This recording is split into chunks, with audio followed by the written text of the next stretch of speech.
तो जब से अंशु ने अपनी वो घर छोड़ के जाने वाली वीडियो डाली, उसके बाद पब्लिक बहुत परेशान थी और सबके दिमाग में एक ही सवाल था कि क्या हुआ है, क्या हुआ है, क्या हुआ है। और इस चक्कर में लोगों ने बहुत सारी वीडियोस खंगाली और बहुत सारा वीडियो देखा। लेकिन उसके बाद ना अचानक से अंशु का पॉडकास्ट वाला वीडियो आया।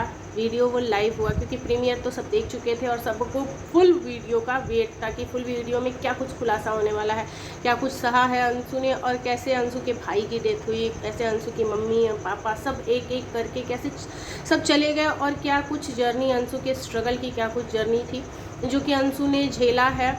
तो ये सारा कुछ देखने के बाद मोस्ट ऑफ द पीपल्स की जो दिल और दिमाग है ना, उसको झकझोर के रख दिया उस पॉडकास्ट में जो भी बातें हुई थी। यहाँ पे मैं खुद बोलने में लड़खड़ा रही हूँ क्योंकि जब मैंने भी वो वीडियो देखी तो बहुत सारे क्वेश्चन दिमाग में आए, और क्या कुछ वो क्वेश्चंस थे जो दिमाग में आए, उनका क्या ही कंक्लूज़न मिला। और उसके बाद फिर लोगों के दिमाग में ये भी था कि फ़िलहाल अंशु की लाइफ में क्या चल रहा है, क्योंकि उसके बाद अंशु का कोई ब्लॉग नहीं आया था। तो अंशु का एक ब्लॉग भी आया, उस ब्लॉग में क्या कुछ खुलासा हुआ, सारी ही बातें हम आज की वीडियो में करेंगे। तो hello everyone, welcome and welcome back to my channel. तो आज की वीडियो में हम अंशु के ही बारे में बात करेंगे क्योंकि स्टार्ट हमने अंशु से ही किया है। अंशु वो लड़की जिसके बारे में सब कुछ कल के पॉडकास्ट में पता चल गया। सब कुछ नहीं, बहुत कुछ। मैं ऐसा इसलिए बोल रही हूँ क्योंकि देखिए, अंशु के दो चेहरे हैं। पहला चेहरा जिसे अंशु हमेशा अपने दूसरे चेहरे से छुपा के रखती है। अभी आप लोगों को मेरी बातें बड़ी अजीब सी लग रही होंगी। अजीब सी इसलिए लग रही होंगी ना कि मैं थोड़ा सा मतलब पोएटिक लैंग्वेज भी नहीं कहूँगी।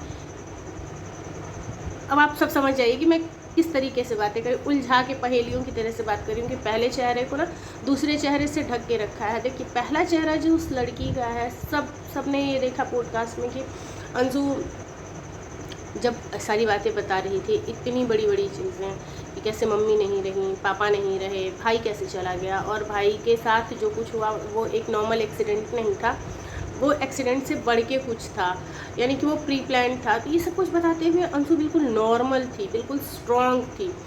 लेकिन उस स्ट्रॉन्ग लड़की के अंदर जो है ना, वो एक बहुत दर्द भरी कहानी, बहुत रोई हुई, टूटी हुई, कमज़ोर सी अंशु है उसके अंदर। और उसी अंशु को छुपाने के लिए कि उसका दर्द बाहर ना आए, वो कमज़ोर ना पड़े, वो रोए नहीं, वो दुनिया को अपनी परेशानियां ना दिखाए और परेशानियां दिखा के ही सबकी सिंपैथी गेन ना करे, उसी अंशु को छुपाने के लिए अंशु ने ये जो दूसरा चेहरा पहन के रखा है कि वो बिल्कुल हंसमुख, बिंदास, मजाक किया।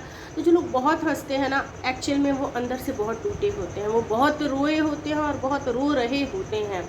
उनके आंसू जो हैं वो भले दुनिया को वो ना दिखाएं, लेकिन वो अंदर ही अंदर घुट रहे होते हैं, रो रहे होते हैं। और वो ये जो हंसने का, खिलखिलाने का, मजाक करने का, सबको छेड़ने का, खुश रहने का ये काम वो करते हैं, वो अपने आप को भी कहीं ना कहीं कंसोल करने का काम करते हैं, अपने आप को भी दिलासा देने का काम करते हैं कि नहीं, मेरे आंसू किसी को नहीं दिखने चाहिए, क्योंकि जिस दिन मेरे आंसू दिख गए उस दिन मैं अंदर से कमज़ोर हो जाऊँगी। और यही अंशु का भी मेन मोटिव यही है कि क्योंकि उसे अपनी लाइफ में बहुत कुछ करना है, बहुत ही कुछ, और उसके लिए चाहिए हिम्मत। अपने फादर का जितना भी सपना है सब अंशु को खुद ही पूरा करना है, क्योंकि फादर के सपने को पूरा करने के लिए अंशु के पास एक ही सहारा था, उसका भाई। जिस भाई को अंशु के हिसाब से कुछ लोगों ने गलत षड्यंत्र करके और गलत तरीके से उसको ख़त्म करा। तो ये तो रही वो बात कि जो अंशु है वो अंदर से इतनी डरी हुई है, इतनी कमज़ोर है कि वो अपनी कमज़ोरी, अपना दुख, अपना डर किसी को नहीं दिखाना चाहती, और इसलिए वो बहुत हंसते रहती है, बहुत चुलबुली सी रहती है।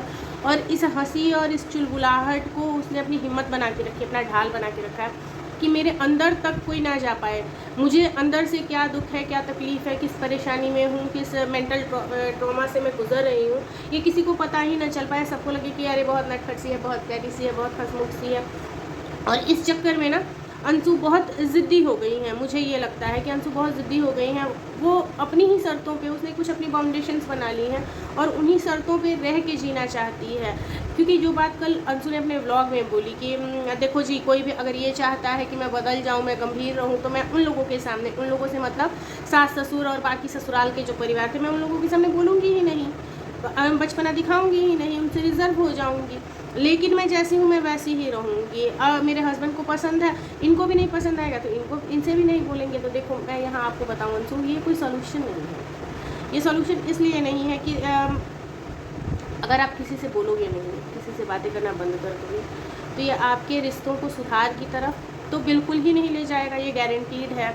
और दूसरी चीज़ ये है कि जो आप नहीं हो ना, आप अंदर की बुरी नहीं हो, आप अंदर से किसी से नफ़रत करने वाली, किसी की टॉन्टबाजी करने वाली या किसी से चिढ़ने वाली नहीं हो, लेकिन आपकी वो एक नेगेटिव छवि बन के सामने आ जाएगी अगर आप किसी, क्योंकि 100% आप एक्चुअल क्या हो वो कोई नहीं समझ सकता है, वो सिर्फ और सिर्फ आप ही समझते हो कि आप एक्चुअली 100% क्या हो।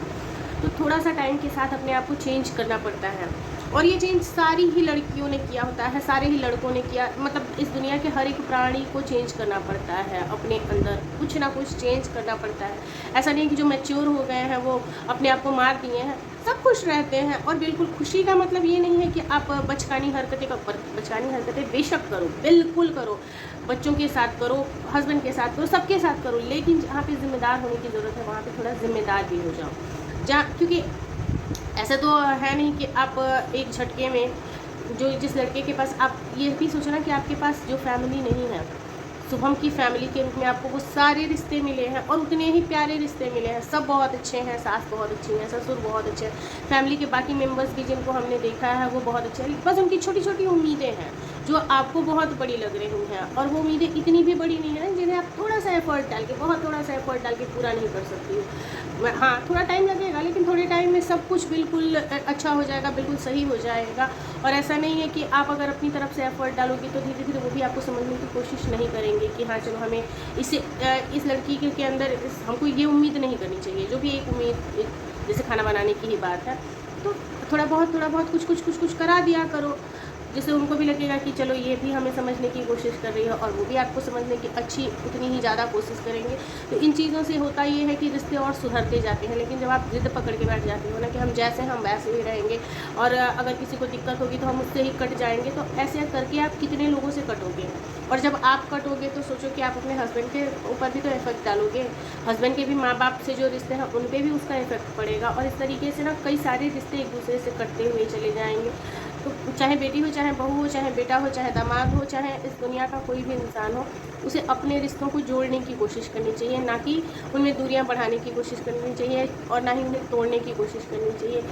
यही बेसिक चीज़ें जो होती हैं ना, जिनसे कि ये दूरियां बढ़ भी जाती हैं, और बढ़ी हुई जो दूरियां हैं ना वो नज़दीक भी आते जाते हैं। जैसे जैसे आप लोगों को समझते जाते हो, वैसे वैसे लोग आपको समझते जाते हैं। तो हम यही होप करते हैं कि ये जो अंशु के अंदर चंचलता है ये बनी रहे, और इस चंचलता के साथ साथ उनके अंदर थोड़ा सा ठहराव आए, और उस ठहराव में वो सब कुछ समेट के अपने ये जो खूबसूरत सा संसार अब अंशु को मिला है, उस खूबसूरत से संसार को समेट के एकजुट होकर सब एक दूसरे के साथ रहें। और हमें वेट है कि कब आप ससुराल जाती हो, और ससुराल में अच्छे अच्छे ब्लॉग्स, बिल्कुल प्रॉपर अच्छे वाले ब्लॉग्स, हंसते हुए, काम करते हुए, सास को खुश रख के डालती हो। तो चलिए फ्रेंड्स, मिलते हैं नेक्स्ट ब्लॉग में। Bye bye.